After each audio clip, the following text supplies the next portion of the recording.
నేను తెలంగాణకు జరిగిన అన్యాయం మీద ఎడారిగా మారి వలసలు పోతున్న పాలమూరు కష్టాల మీద తట్ట పని పార పని మట్టి పని మీద నేను మాట్లాడిన అధ్యక్ష వీళ్ళు మాట్లాడలే నేను ఇవాళ సూటిగా సవాలు విసురుతున్న అధ్యక్ష ఇవాళ మీ ఎదురుగా పార్లమెంట్లో రికార్డులు తీయండి పాలమూరులో ఊరు లేకపోయినా పార్లమెంటులో నోరు తెరవకపోయినా ఇవాళ తెలంగాణ తెచ్చినానికి కేసీఆర్ గొప్పలు చెప్పుకుంటాడు నేను ఈ ఉమ్మడి రాష్ట్రంలో ఉమ్మడి ఆంధ్రప్రదేశ్ శాసనసభలో నేను ఎంత మాట్లాడిన తెలంగాణ మీద సేమ్ సమయంలో పార్లమెంట్లో చంద్రశేఖరరావు నోరన్న దర్శిలో రికార్డులు తీయండి అధ్యక్ష ఎవరో చేస్తే ఎవరో త్యాగం చేస్తే ఆ త్యాగాల పునాదుల మీద ఆత్మ బలిదానాలు చేసుకున్న శవాల మీద అధికారంలోకి వచ్చిన వీళ్ళు ఈరోజు మమ్మల్ని అధ్యక్ష తప్పులు పట్టేది చివరిగా ఇంకొక మాట అధ్యక్ష ఒక జర్నలిస్టు గురించి మాట్లాడాడు జర్నలిస్టు ఏదో పెడితే కేసు పెట్టిరని పాపం ఆయనకు తెలియదు తెలుసుకోవాలి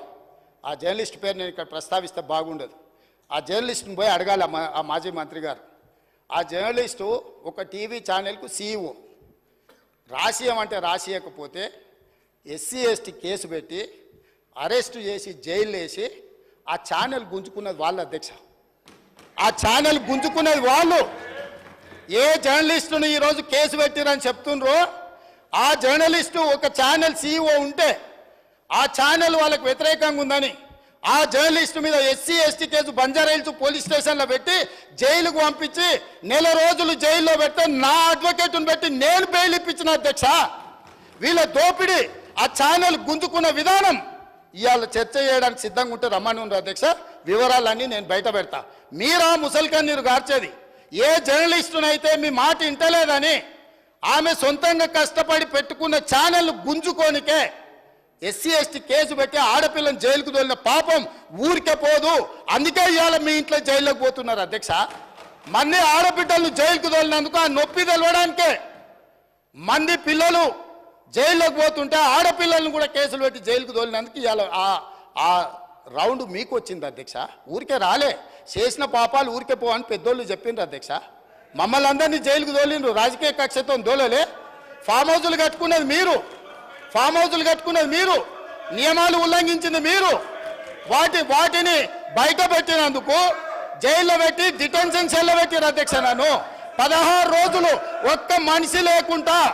ఐఎస్ఐ తీవ్రవాదులను ఎక్కడ పెడతారో అట్లాంటి డిటెన్షన్ సెల్లో నన్ను 16 రోజులు పెట్టిండ్రు అధ్యక్ష చెర్లపల్లిలా నేను భయపడలే లొంగిపోలే నిలబడి నిటారుగా కొట్లాడిన అధ్యక్ష మీరు జైలుకు తోలితే భయపడటోళ్ళు ఎవరు లేడు అబద్ధాలు చెప్పి ప్రజల్ని మభ్యపెడితే ప్రజలేమో అమాయకులు కాదు మీరు చేసిన అన్యాయాన్ని కళ్ళతో చూసిండ్రు కాబట్టే మనకు ఎన్నికల్లో గుండు సున్నా ఇచ్చారు అధ్యక్ష అందుకే ఈరోజు నేను చెప్తున్నా విద్యుత్ మీద మీరు ఎంత తక్కువ మాట్లాడితే అంత మంచిది అవి అన్నీ కూడా ఆమోదింపజేసుకుంటే చర్చ లేకుండా మీరు ముందుకొచ్చి ఈ ప్రభుత్వానికి సహకరించి ఈ అన్ని కూడా గ్రాంట్స్ ఆమోదించుకుంటే రాష్ట్రం ప్రశాంతంగా పరిపాలిస్తాం సమస్యలు పరిష్కరిస్తాం అధ్యక్ష ఒకవేళ వీళ్ళకంత కోరుకుంటే మళ్ళా ఫస్ట్ సెకండ్ నాడు ఆల్రెడీ లెజిస్లేటివ్ అఫైర్స్ మినిస్టర్ గారు తమరిని రిక్వెస్ట్ చేసి తమరు ఫస్ట్ సెకండ్ కూడా సభ నడుపుతామన్నారు ప్రత్యేకంగా 10 సంవత్సరాల వాళ్ళ పరిపాలన మీద వాళ్ళ గొప్పతనాల మీద రాత్రింబగళ్ళు సభ వాయిదా వేయకుండానే 1 గంట కూడా విరామం ఇవ్వకుండా చర్చకు మేము సిద్ధంగా ఉన్నాము ఇవాళ సభ్యులకు నా సూచన ఒక్కటే గ్రాంట్స్ మీద మీ సూచనలు ఏమని ఉంటే ఇవ్వండి మాకు అభ్యంతరం లేదు అంతే తప్ప ఇట్లాంటి ఊకదంపుడు ఉపన్యాసాలు మీరు మాట్లాడిన కొద్దిగా మీరు అబద్ధాలు చెప్పడం మానకపోతే నేను నిజాలు చెప్పడం కూడా మానాను అధ్యక్ష మీరు ఎంత అబద్ధాలు చెప్తే నేను అంత నిజాలు చెప్తా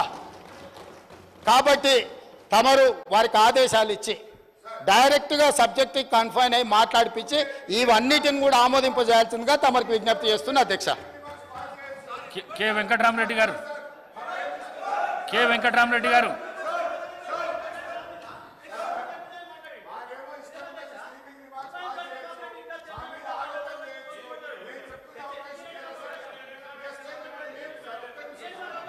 డిమాండ్స్ తర్వాత మీకు అవకాశం ఇస్తా డిమాండ్స్ తర్వాత ఇస్తా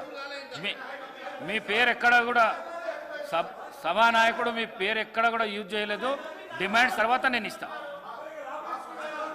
వెంకటరామరెడ్డి గారు సభాధ్యక్షులకు నమస్కారం.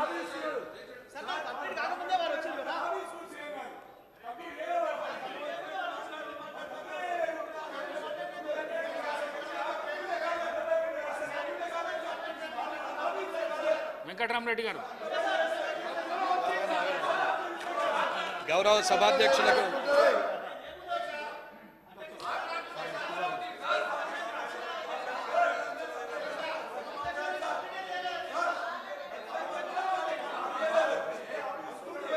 సభాధ్యక్షులకు నమస్కారం. తోటి